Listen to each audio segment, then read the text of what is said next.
নমস্কার বন্ধুরা, আবার একটা নতুন ভিডিওতে আপনাদের স্বাগত। আগেও গেঁড়ি পরিষ্কার করেছি, কিন্তু এইভাবে কখনো খোল থেকে বের করে গেঁড়ি পরিষ্কার করিনি।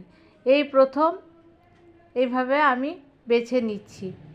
একটা একটা করে শামুক নিচ্ছি, তারপর তার মধ্যে থেকে স্পোকে করে আমি বের করে নিচ্ছি। কাজটা আমার কাছে খুবই কঠিন ছিল, কেননা এই প্রথম। তারপরে 1 কেজি এইভাবে একটা একটা করে বেছে নিয়েছি।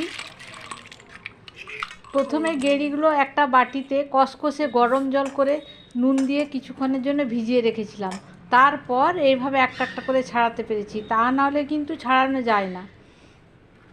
তারপর নুন দিয়ে ভালো করে রানিং ওয়াটারে খুব ভালো করে ধুয়ে নিতে হবে, তা না হলে ভেতরের মাটি রয়ে যাবে। পরিমাণ মতো নুন এবং হলুদ মাখিয়ে নিলাম, তার সঙ্গে লঙ্কা গুঁড়ো আর একটু কাঁচা সর্ষের তেল আর ভিনিগার। এর মধ্যে সর্ষের তেলও অ্যাড করে দিলাম। এখানে কিছুক্ষণের জন্য গেঁড়িটা এভাবে ভিজিয়ে রেখে দেব। তারপর ফ্রাই প্যানে পরিমাণ মতো তেল দিয়ে নিলাম। আর উপকরণ হিসেবে লাগবে আলু, পেঁয়াজ, কাঁচা লঙ্কা আর টমেটো কুচি, রসুন কুচি। আর আলুগুলো এইভাবে তেলের মধ্যে দিয়ে নেব। তারপর পরিমাণ মতো নুন, হলুদ দিয়ে 5 মিনিটের মতো ঢাকা চাপা দিয়ে রেখে দেব।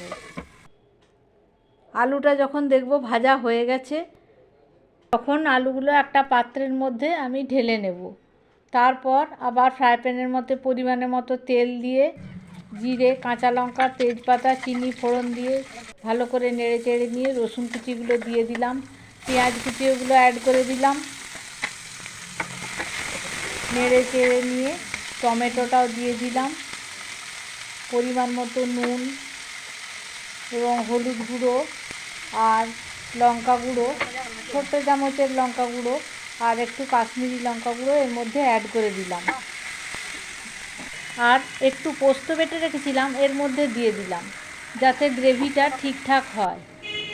আর 2 চামচের মতো জিরে গুঁড়ো আর গরম মশলা গুঁড়ো অ্যাড করে দিয়ে ভালোভাবে নেড়ে চেড়ে নিয়ে গেঁড়িগুলো এর মধ্যে দিয়ে দিলাম।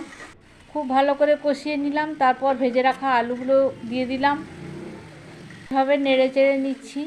তবুও আমি বলবো, মায়ের হাতের গেঁড়ি চচ্চড়ি আজও ভুলতে পারি না। আমি এত ভালো করে রান্না করার চেষ্টা করেছি, কিন্তু তবুও মা যেভাবে রাঁধতো আমি আজও ভুলতে পারি না। তারপর 10 মিনিটের মতো ঢাকা দিয়ে রেখে দিলাম আলুগুলো সেদ্ধ হওয়ার জন্য। খুন্তি দিয়ে চেপে চেপে দেখে নেব আলুগুলো সেদ্ধ হয়ে গেছে কিনা। এখানে